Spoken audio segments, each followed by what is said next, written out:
Hello everyone, I am Anvay. I am a PhD student at IIT Delhi advised by Professor Tanmay. And today I will be talking about interpretability of LLMs.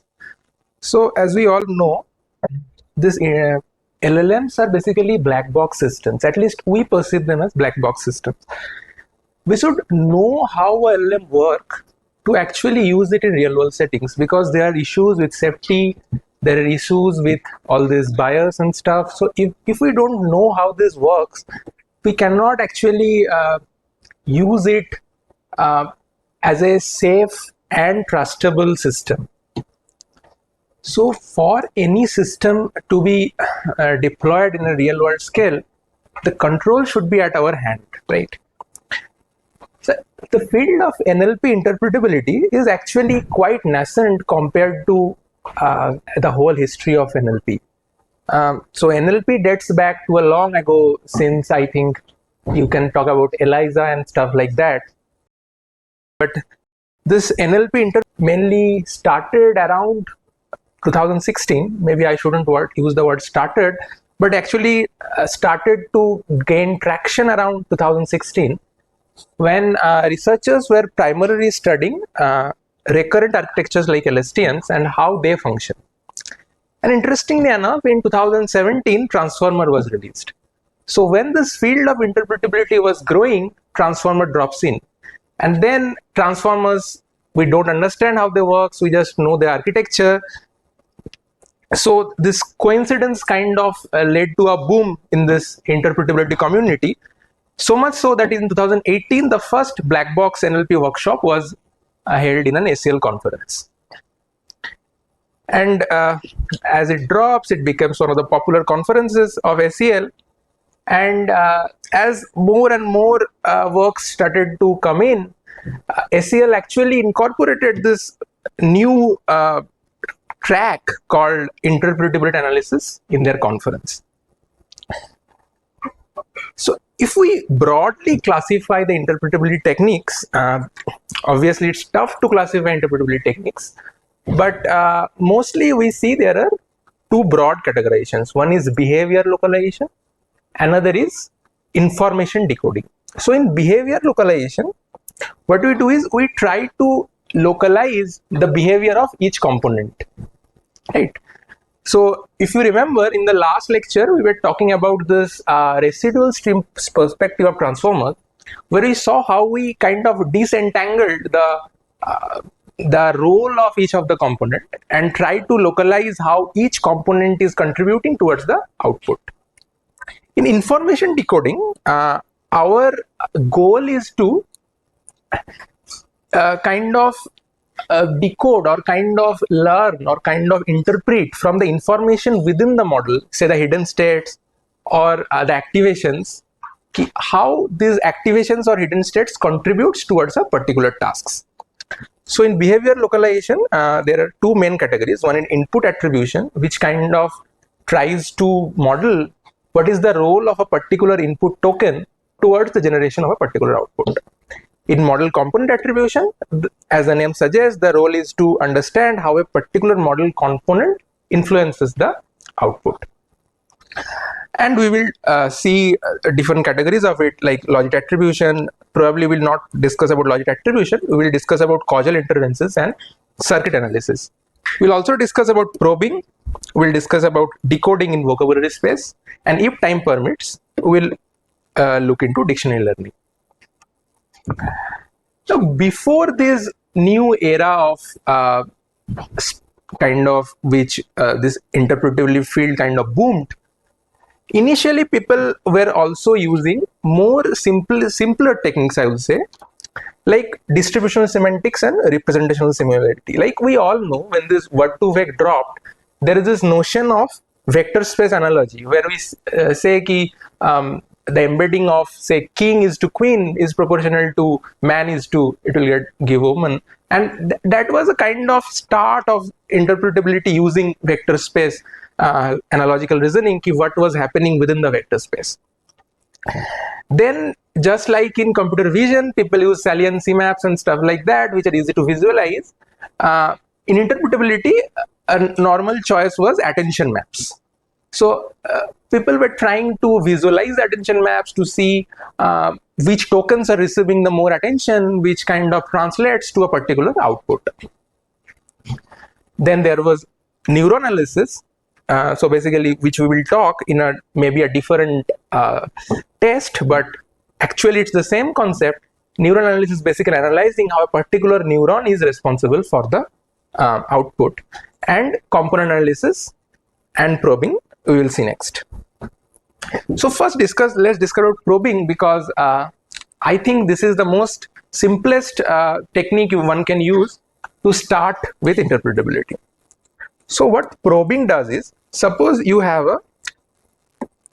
any model, it's a n-layer transformer model, let us assume. We want to understand what a particular layer learns, what kind of information it contains. So what we do is we train a classifier on top of the hidden state of the layer. Let us name the classifier G, which maps the hidden state of the lth layer to some feature label. Now this feature label is for some linguistic task which we want to understand. For example, suppose we have a BERT model. We want to understand how BERT encodes the syntactic and semantic understanding of a task. So what we will do is, to understand the syntax, part of speech tagging is a good proxy. So part of speech tagging can be chosen as our probe task, and we can train a classifier which will try to predict the part of speech tags from the hidden state of a layer. And similarly, we can design probes for semantic information, like say co-reference resolution or tasks like that. So what is essentially a probe classifier doing? If we look into it carefully, what is trying to model is the mutual information between the hidden state and the random variable, which are the properties of Z. So suppose this Z random variable represents the information required to assess the part of speech tag, and H, capital H, is the random variable which denotes the representations of the hidden state. So if there is any mutual information, so if we go back a little bit, so what does mutual information say? Like if we say mutual information between X and Y, two random variables, it will say how much information can we tell about X if we know Y, right? How much Y can give information about X. Similarly, in this case, we are trying to see how much a hidden state can give us information about a separate task Z, which can be any linguistic task like part of speech tagging. So this is the basic motivation of probe tasks. That is, when we train a classifier, we are trying to predict a property of the input text based on the representation H, as I said. So we are trying to see if the property is encoded somewhere within it, right? If we cannot train the classifier, now if we cannot train the classifier, there can be two cases. Either there is no information, or there can be a non-linear information. Maybe we need a more sophisticated classifier. Maybe we need a deeper MLP for that. So that is where one of the kind of challenges of probing comes in. So before going to that, as I discussed, the approach of probing is, for every layer you freeze the layer, so you don't fine tune or train the layers. The model is freezed. You only train the classifier to predict a linguistic property. So the question is, should we use simple probes or should we use complex probes? By simple probes, we mean say a 2-layer MLP. By complex probes, say we mean a 15-layer MLP. So suppose I have a task. I use a probe of layer 2, a MLP of layer 2. I train it. I see there is no improvement, in the sense the accuracy is very low on the particular task, say part of speech tag. But when I use a complex probe, I see that suddenly the accuracy increases. So what do I say? Do I say the model contains the information, or is it the property of the probe or the which helps in that accuracy? So this is a very challenging thing of probing, and that's why in one of the papers they propose the idea of control tasks. So what control task do is, suppose your probe is part of speech tagging. This is your probe task. Now you define a control task, which is basically for every token, you define a random number. Suppose there are 40 part of speech tags, right? Now you have labels from 0 to 39 and you randomly label the tokens from 0 to 39. So for this example, the cat ran quickly. I suppose randomly label cat as 37, quickly and dog as 15, ran as 10 and something like that. So this information has no structure in it. So ideally an MLP shouldn't be able to learn this because this is randomized. The only way an MLP can do good at it is through memorization. So this is what I discussed, like how to design the control task. This CV is basically your randomized, any kind of randomized task. And you, for x, I to t, you just label this randomly, right? Now, look at this. This is basically a real world example from part of speech tagging from a paper. Just look at the accuracy.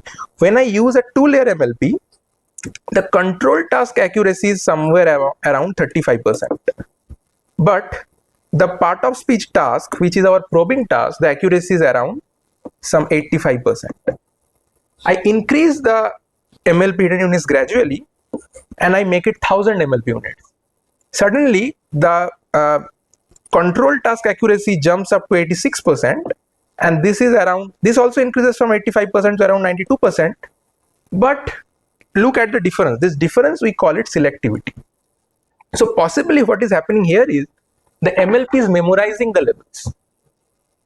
So ideally the probe classifier should be such that its accuracy on the control task is low and its accuracy on the probe task is high. That is, your selectivity is high. So this is one of the way to control that challenge. So this was before all, like 2020, 21, before 2020, this was where people was doing.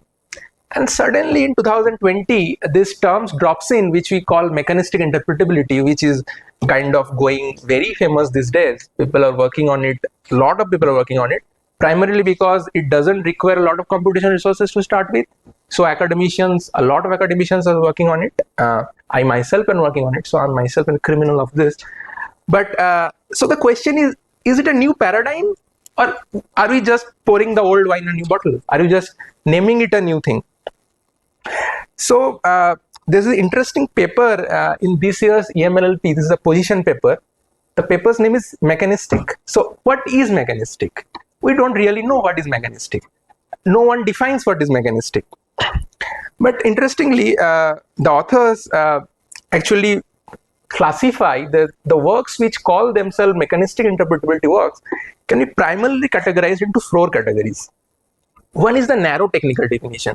By mechanistic interpretability, as a very narrow term, what people mean is causal mechanisms. That is, they try to interpret what caused a particular output, what model component actually caused a particular output. What is the causal mechanism of the model? That is the most narrow definition. In a more broader field, any research that uses the internals of the models, uses the activations and the weights and try to interpret from it, people call it mechanistic. From a cultural point of view, on the other hand, there is this bunch of people who call themselves that we are the MI community, and then the papers coming out from them are mostly in the mechanistic interpretability line of works.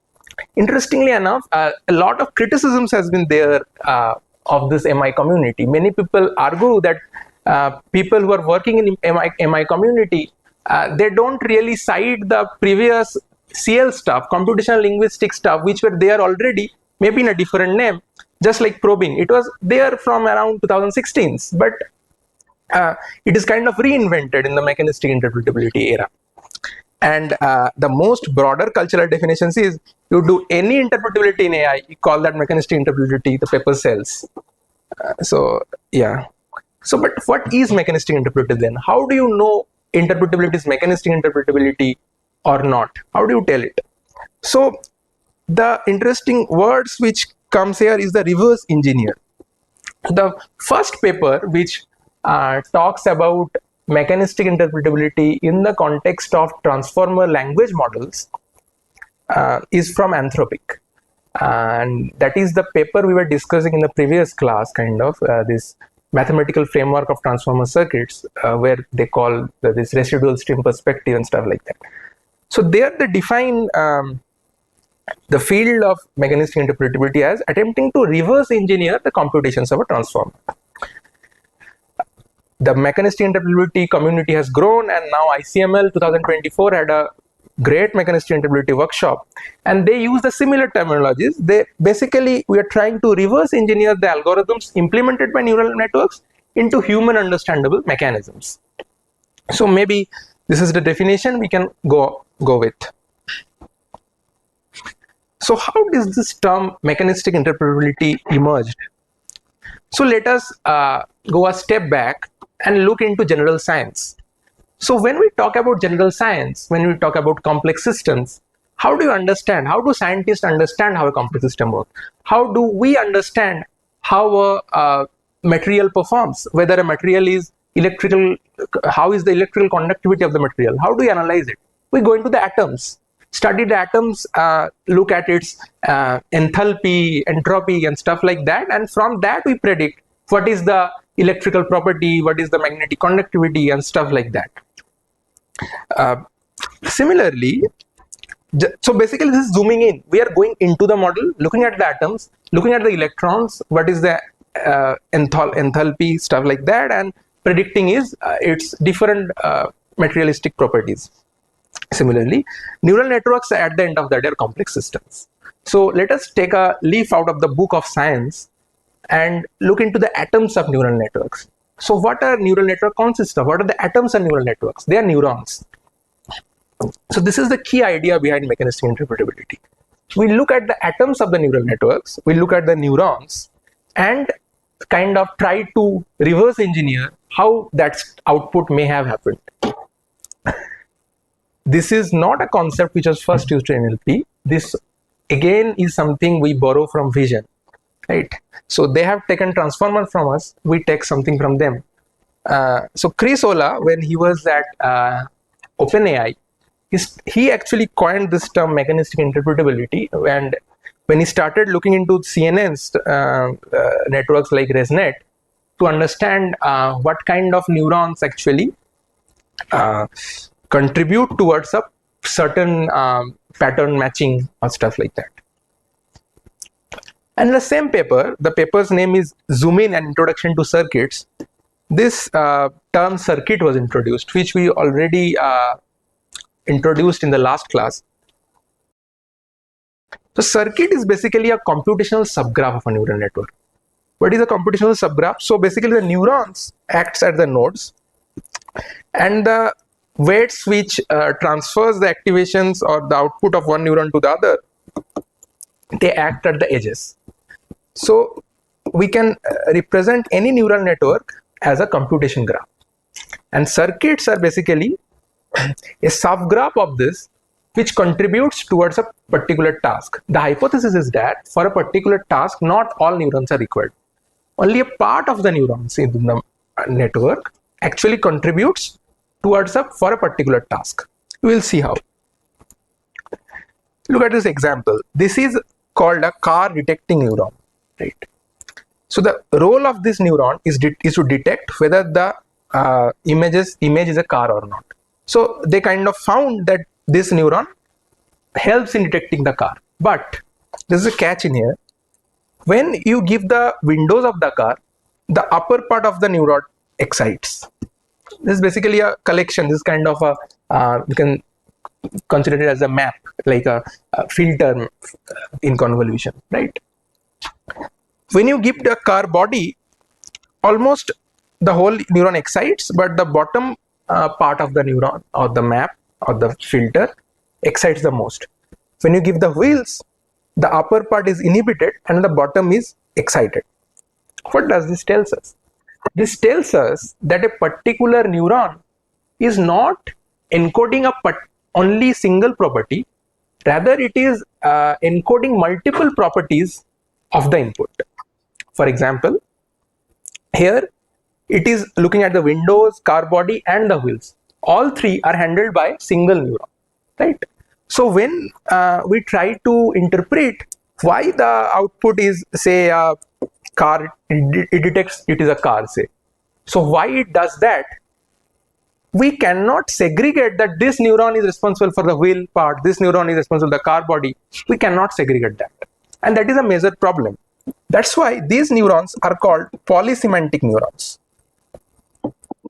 And this is a big challenge when we do this kind of interpretability, that a single neuron captures multiple properties. So we cannot distinguish them. As humans, we cannot understand how this happens. So there are three claims in this paper they made. First is features. So features acts as the fundamental units of neural networks.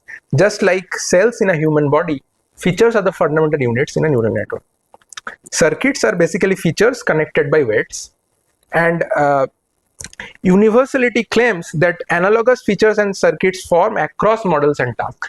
This is a very ambitious claim, I would say, because a lot of criticism of mechanistic interpretive research has been the lack of generalizability across models and tasks. So that is still a challenge. So now moving from computer vision to NLP. So first let us understand what is an IOI task. IOI stands for indirect object identification. So suppose I give you a sentence, John and Mary went to the market. John gave the pen to. So here you have to, the model has to predict, the task is to predict what should come here. So basically from the sentence we can understand that Mary should come in this place. So Mary is basically called an indirect object. And a task of the model is to predict this indirect object or to identify the indirect object. So this paper, Interpretability in the Wild, they first tried to find circuits in GPT-2 for these IOI tasks. So as you can see, there's a similar sentence. When Mary and John went to the store, John gave a drink to, and you have to predict the next word. And this orange, whatever color you are seeing, these components actually look into the circuit, but we will see how circuits work and stuff like that. We'll go into that. So how will you find circuits? So basically there are three steps. We'll go on them one by one. First is you have to isolate a particular task. You have to observe a behavior and create a data set that reproduces the behavior in question and define a metric. How do you measure the performance of the task?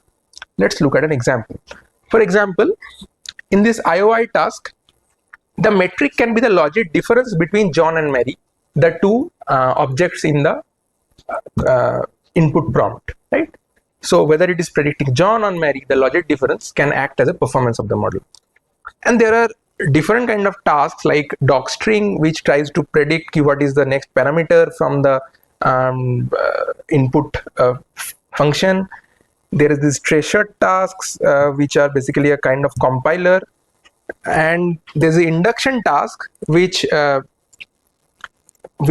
task is to basically predict the next token, where the token already arrives before in the similar context.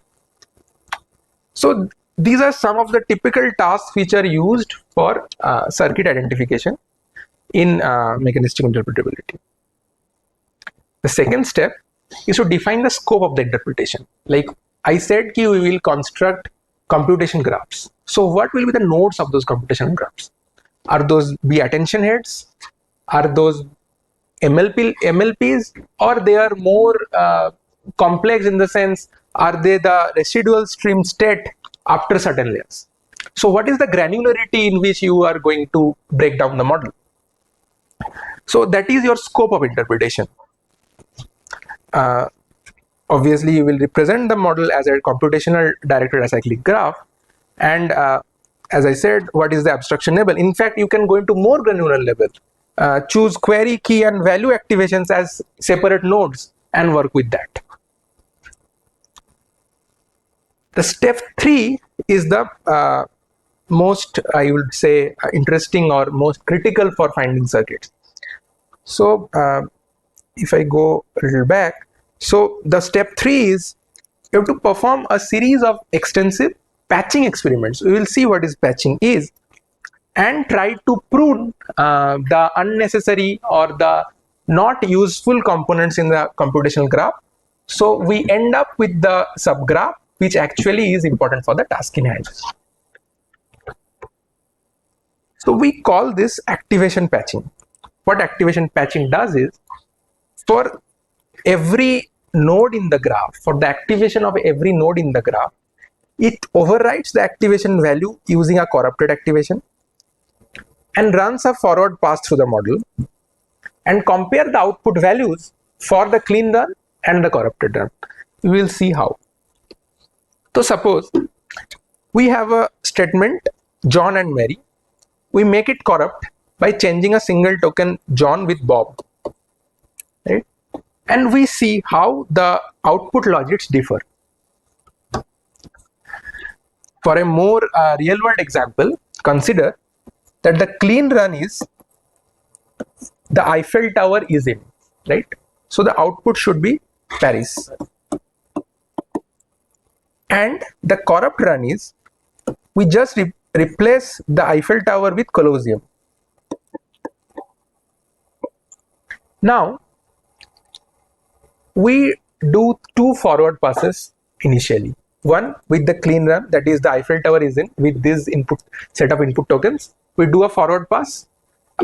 We get a logic for, say, the clean run output is R and the corrupt run output is R dash. So we get a logic for R and a logic for R dash with the clean run, right? Similarly, we do with the corrupt run and get the logics.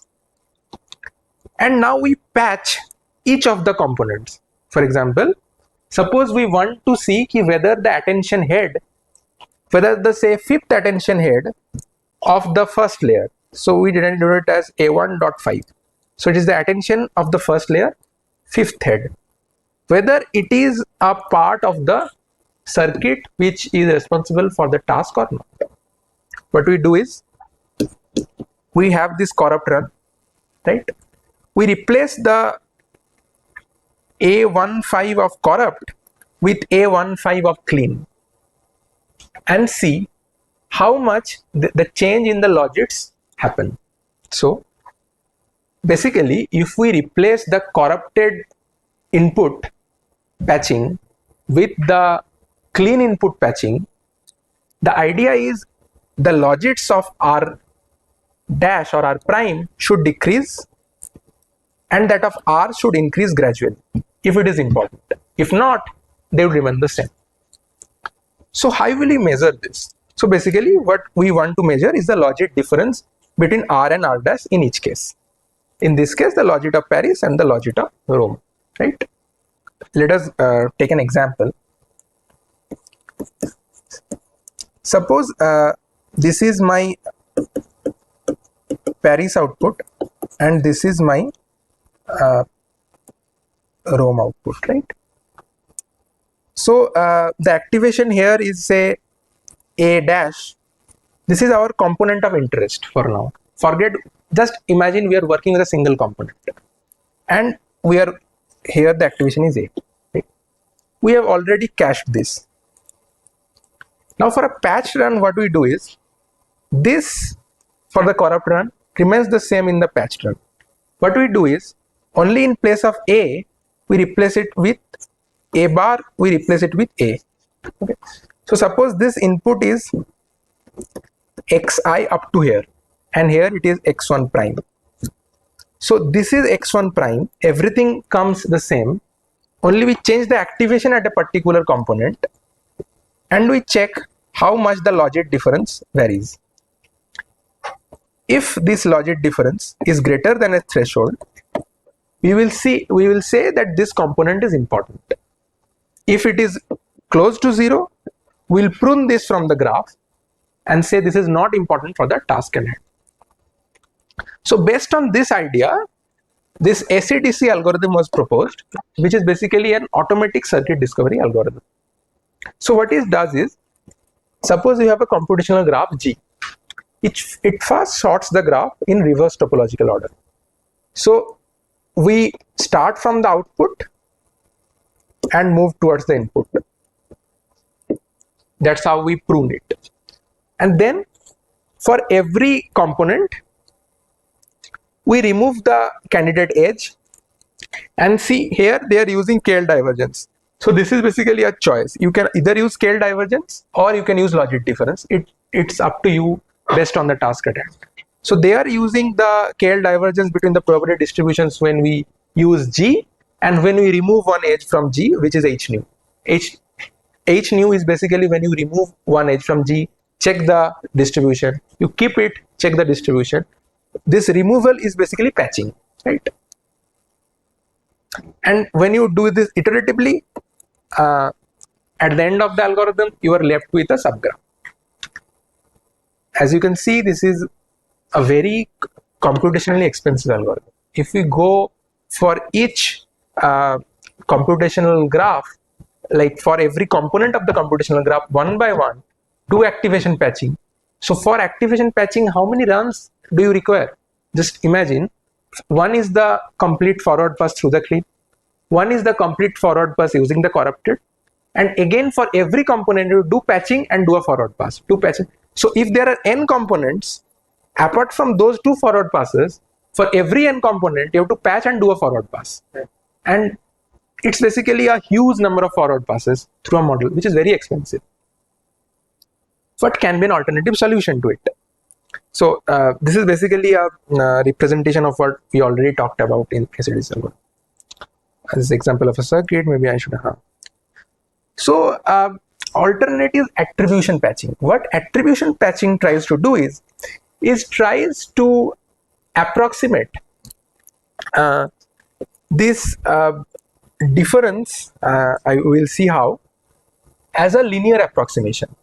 Let's see how. Suppose we have a model which models I is the input space, the clean input space, and L is our logit space. And we have a specific activation which goes from I to an activation space A, right? So what we were doing is activation patching was for a output M. So the output M, right? We have this model, patched model, where we are running with this R is our corrupted input and A is the activation which we will patch, right? So this M, and we were measuring it using a metric, using any metric P. This P can be logic difference, this P can be KL divergence, that is based on our choice. And we were iteratively replacing this A with the clean activation AC, right? So this PMA I comma A, what is it? Let us understand. This is our model, this is the clean input, and this is the activation. Let us represent it as a function FA I comma I. So our logit difference, this is basically a logit, this P is logit difference. For now, forget KL divergence. This is a logit difference between the clean output and the corrupted output logits, right? So this function basically represents that logit difference based on your input and the activation you are trying to patch, right? So if for attention head, fifth attention head of the first layer, you're trying to see whether it is important or not. Previously we were doing patching and then doing a forward pass. Now without doing the forward pass, can we approximate that logit difference? Because ultimately what we're doing is we are thresholding on the logit difference and pruning it, right? So this FA, what we were doing, let us go step by step, right? We were first taking the corrupted activation, corrupted input, right? And it had an activation. And we were replacing this activation with the clean activation. That is what we were doing. And we were checking what was this FA. And we were thresholding on it, right? So basically we are interested in the difference between this FA when we have a corrupted activation and a clean activation. Now Taylor's expansion of fx for at a point A, at a point where fx is differentiable, can be written as fa plus f dash a by 1 factorial into x minus a plus f double dash a by 2 factorial into x minus a square plus dot dot. So if this difference x minus a is small enough, if this difference is small, we generally neglect these higher order terms as they go towards 0. Right. Now the assumption is that when you alter just a single activation within the model, just a single attention head, typically for a big model like GPT-2, which is a sufficiently big model, the difference between the activation should not be much. It's not of very high order that will blow up, right? It's typically very small. So we can approximate it linearly. This is basically a linear approximation. So this FAX, ignore the R because the input is the same in both cases. We are patching the activations, remember, the input is the same. So FAX can be written as, for at any point A, it can be written as FA plus dou FA by dou A into x minus A, right? Now what activation we are patching? We are patching the activation of the, so what is this A? This A is our activation which we will patch with another activation. So our activation is from the corrupted input R, whatever activation A we are getting. So this A is basically AR. R is, remember, the corrupted input. The colosseum is A, right?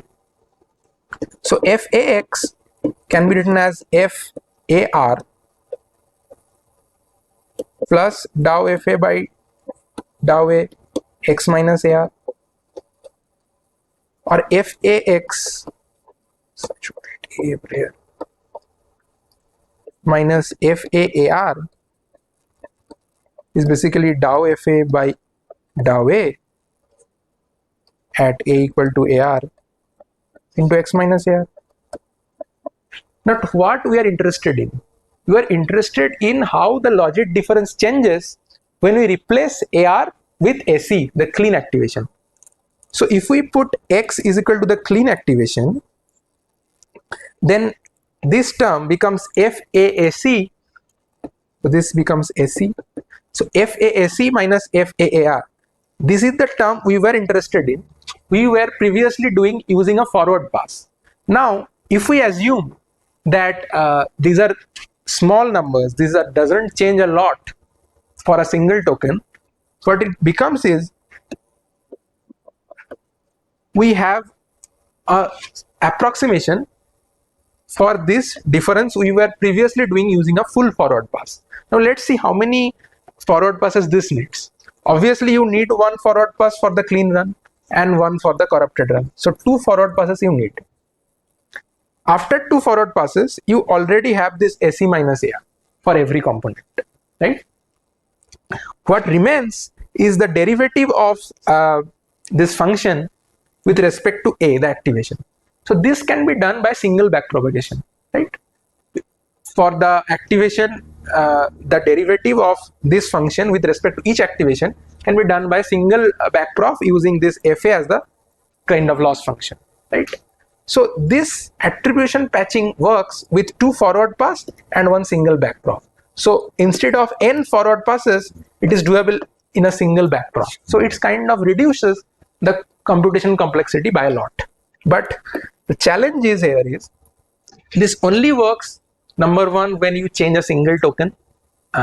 You cannot change multiple token and stuff like that. Second is you are working with a lower granular level. It's like attention heads. If you work with, say, residual streams after a layer, after the whole layer, or after 2 layers, then this approximation that this x minus a will be very less may not hold. So these are some of the things you have to keep in mind, that the main assumption over here is that the activations don't change much when we patch a single token at a certain granularity level. but this scales well, and as I said, it can be done with single clean forward pass, corrupted forward pass, and a corrupted backward pass, and it's scalable. So that is the positives of attribution patching. So now we have covered causal interventions, activation patching, and discussed how do you find circuits automatically, right? Okay. Now, what are some of the uses? How do you use this in the real world? Are there some works which use this and find something? It turns out there are a lot of works, but I chose two of them, two such works which are related to the topics already discussed in the course. One is induction heads. So this induction head is said to be one of the primary source of in-context learning. What induction head does is, what is induction head? Head is basically a circuit. What kind of circuits? It consists of two heads. The first head attends the previous token. What does it mean? Suppose you have a sequence A, B, dot, A, right? So you have to predict the next token. The input is A, B, A, and you have to predict the next token, right? So those of you who are doing project 1, this is something you were looking into, right? The task of the first head is to look at the previous token. So for predicting this token, the previous token is A. So the first head looks, where is this A present elsewhere in the context, right? And the second head uses the information to find tokens preceded by the present token. So to predict this token, the first head goes and finds what's the previous token, and the next token, what it does is it copies the next whatever is present, next token is present for the output. It's kind of a bigram searching, you may say. So they found, at least in the 2-layer attention only modules, so a typical way of doing mechanistic interpretability is starting with toy models. You play around with toy models, find some phenomena, and look whether it works for large scale models or not. So what they find is, this is again from the Anthropic team. So what they find is this induction heads implement such a pattern copying behavior, right? For an example, this is an input from Harry Potter, and the context were Mr. and Mrs. Dursley of the something, and then again here Dursley was arriving. So it was seen that for when we are dealing with this token Earth, for predicting lay, the attention heads were looking into the similar previous token Earth. So this red actually says you what is the attention is, where the attention is on, and then other head is looking into lay, right? So there are a lot of examples. Maybe you can go through the article and see. It's a long article, but this example kind of is one example where it illustrates key, look, this is happening, what we hypothesize, what we see by algorithmic tasks. Basically they prove it using algorithmic tasks and then show, look, for even for this kind of natural language inputs, same thing is happening, right? We also in one of the lectures studied about emerging properties, where after a certain point suddenly in context learning emerges. It so happens that this in context learning score is basically the defined at the loss at the 50th token minus loss at the 500th token. Now you may say, what is it? How does it qualify to be a performance for induction for in context score? So the assumption is that when you are taking on the loss for the prediction of the 500th token, suppose this is a 512 input context length. So 500 token is almost toward the end of the context. So when you are predicting the 500 token, the model has already seen almost the whole context. So if in context learning works, this loss should be low compared to predicting the 50th token. When it is toward the start of the context, it has not seen much. In context learning, of course, cannot happen because it has not seen anything in the context. So if in context learning really happens, this 500 token loss, prediction loss should be low. When you use a one layer model, remember a one layer model cannot have attention head from two layers. So induction circuits cannot emerge. We see that this score, this L50 minus L500, is almost parallel to the x-axis compared to when we do 2-layer and 3-layer and other more layer models. After a certain point, after some 2.5 into 10 to the power 9 training tokens, suddenly this loss drops. And the interesting thing is, at the same time, the emergence of the induction heads comes up in this phase of loss dropping. So though we in other lectures we say that look, emergence is dependent on this matrix you choose, maybe I am kind of contradicting that, but what we see is at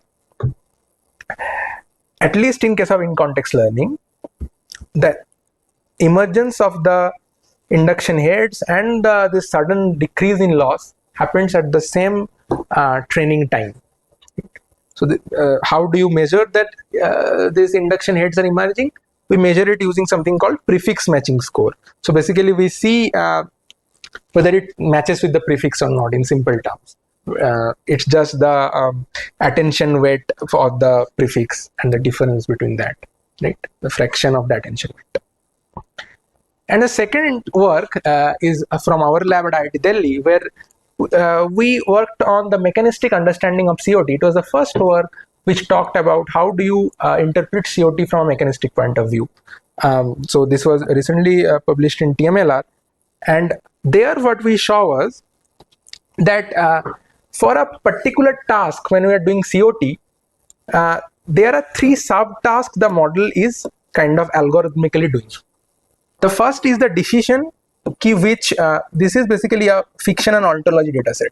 So this dataset doesn't make sense. It's just the entities are randomized kind of a thing. It's like A is B, B is C. Is A is C or not, true or false? That kind of an inductive reasoning based on some fictional ontologies, right? So for that, what we saw was there are 3 subtasks. Subtask 1, where the model has to make the decision which entity to choose. Subtask 2, where it just copies from the context, similar to induction heads. It copies from the context, suppose it chooses max, and then for the subtask 2 it will search where is max, okay, here is max, then we'll copy is Olympus. And the third is this induction here, not in the sense of induction head, it is kind of induction reasoning, where it has a entity and a kind of suffix to it, something, a reason associated with it. You have to, it has to reason whether given an entity and its role for 2 entities, what can it reason from 2 statements, right? There are 3 subtasks which are being implemented. And to give a brief overview, we see that there are multiple neural pathways that that are deployed to basically compute the answer. And basically there is a functional rift in the model in between, where the first half of the head is first half of the models is more associated with moving the information within the residual stream, and second half of the model is more about coming up with the answers. There are more to it about the which attention is does what. Maybe we should give a read to the paper to understand it. Next, what I said in that classification of interpretability techniques was decoding in the vocabulary space. So what does that mean? So this is another, again, easier technique of doing interpretability.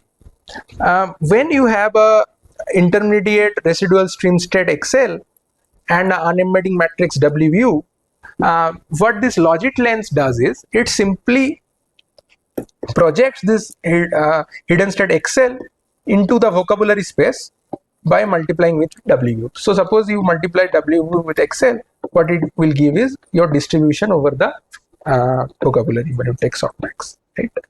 So basically what it tells is how or what tokens are kind of pushed at each layer of the model.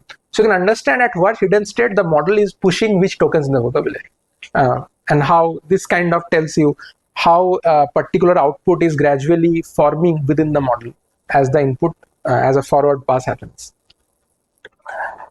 Interestingly enough, this is also applied to vision language models, where given the input images, you have to generate some caption or stuff like that, and they use the unembedding metrics at each point to see at each layer how much is each pixel categorized into. So suppose each pixel you have to categorize into couch and table.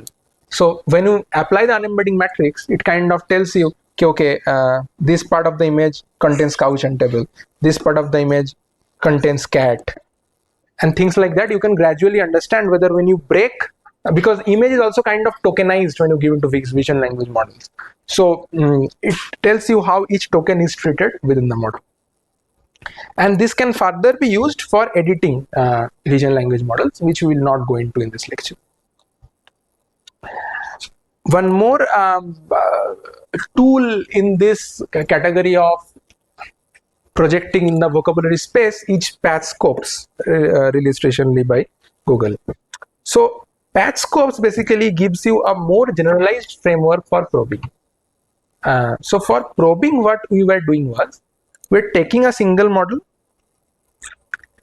we were applying a classifier on top of that, say the classifier is F, and trying to predict our output Z, right? So here there is a single model M and a single activation or single layer, whatever you call it. Patch scopes makes it more generalized. More generalized in the sense, it uses two models, model M and model M dash. Now suppose you want to interpret what this particular activation stores, which we were previously seeing the mutual information between X and Z, we were seeing in probing, a similar thing.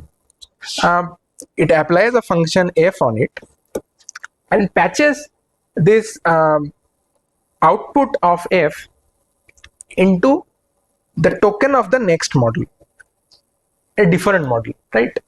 So for example, why I say this is a generalized case of probing.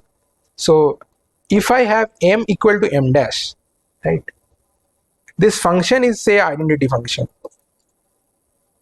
and this layer where you patch it, if it is in the last layer L, then it's basically probing, because when it's the same model here and here, you patch it from layer L to layer L to layer capital L, which capital L is the last layer. Then the last layer, if you patch it, what it will do is, after that, it will just apply the unembedding matrix. So that is what logit_lens does. And similar thing you can do with for a probing classifier. Like here we are not training it differently. So this is kind of a more broader view of probing, in the sense you don't need to train it, but you are looking into what information does that. The objective is the same, to look into what information does that state contain, but you don't need to train a classifier. So from these patch scopes, when M equal to M dash and this layer L in the second model L dash is equal to last layer, it becomes logit_lens. There is interesting use cases of these patch scopes. Like you may ask, when we may use a different model. Suppose we have a model which is not powerful enough, right? So from the first model, suppose we have an input, the largest river of India is Ganges, something like that, right? Now what we do is, we want to test whether a particular activation can extract the entity information within the input. So what we do is, suppose here from the first model, we take the activation corresponding to India, right? For the second model, the input prompt is different. It can be different, it's your choice. For logit_lens, it would be the same. But suppose the input prompt for the second model, suppose this is a more powerful model. The input from the second model is, suppose the largest city of X is, right? So the largest city of X is, this is the input prompt to model M dash over here. And the input prompt to here was the largest river of India is, right?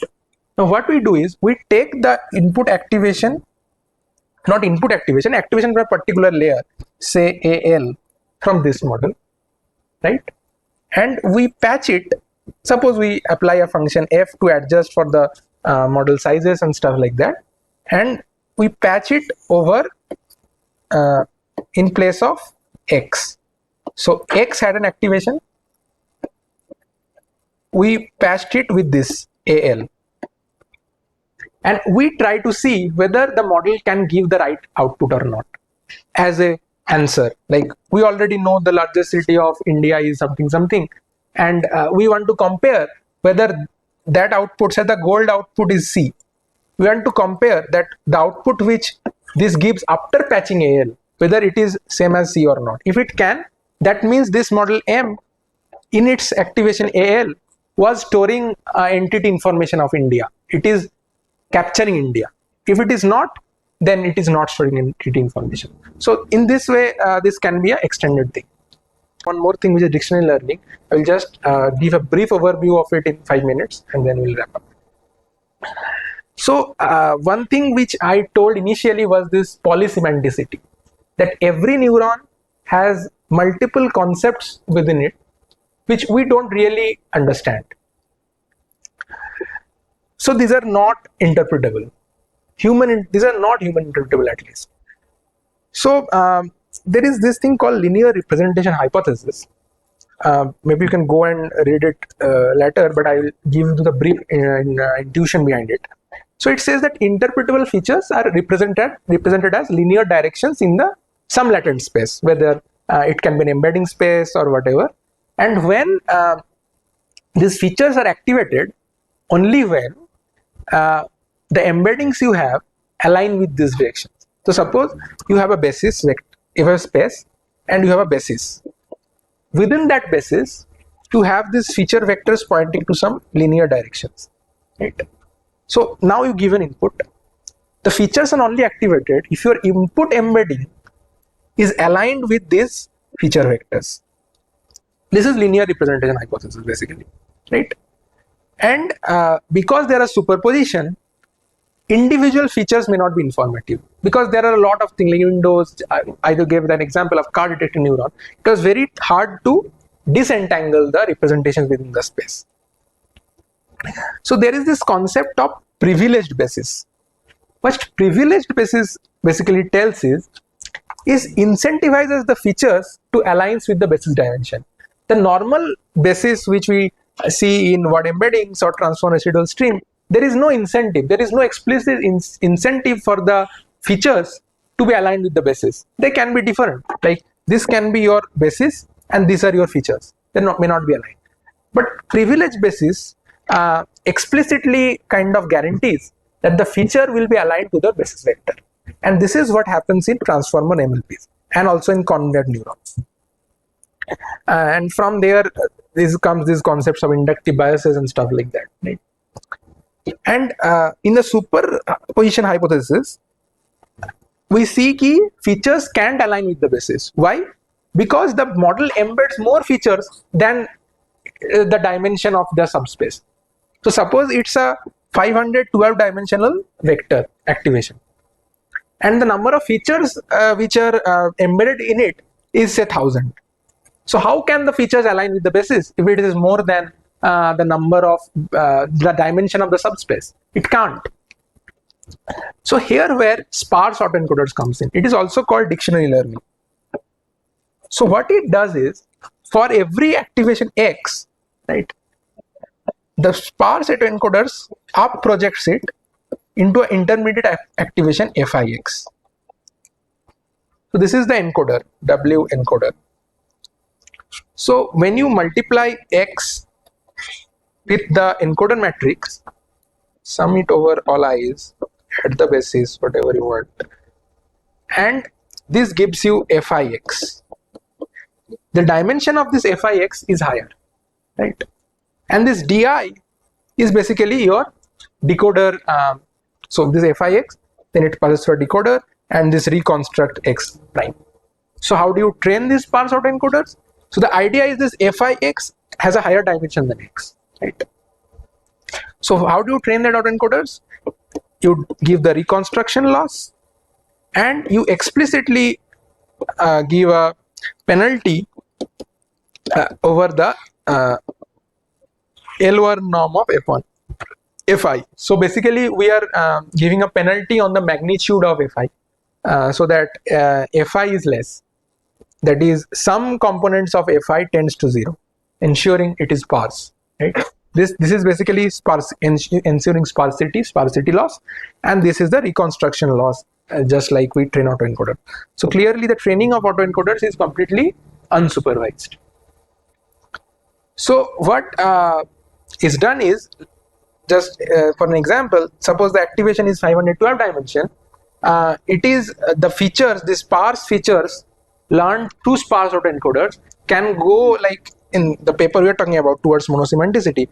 There they go up to 1,31,000. So that is approx 256 times of 512. So when you go into such a large subspace, the chances, MLP normally learns this privileged basis. So now the features have a chance to at least align with the basis vectors, right?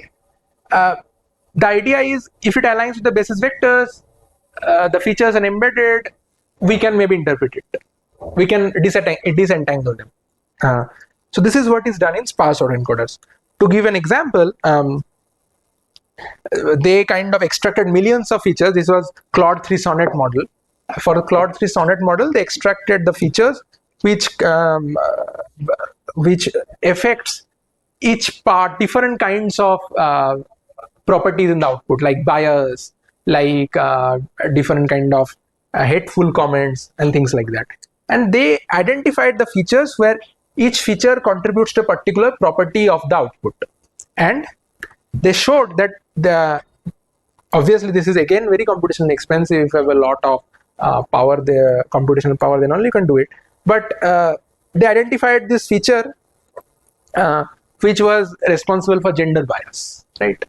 After this, they disentangle them, learn the sparse autoencoders, and do all the stuff. They identify that this feature is responsible for gender bias, and they manually then increase or decrease the specific feature, or maybe remove that, and then they see that these biases in the output are controlled by controlling this feature. So though this is still a very nascent field, it's like 2023 paper, I guess, end of 2023, start of 2024, or if I am not wrong, it is May 2024 paper. So it is very a nascent field, is just starting, but SAEs seem to have a lot of promise in them for learning human interpretable features and controlling them for basically AI safety. Right. So with this, I will stop. Thank you.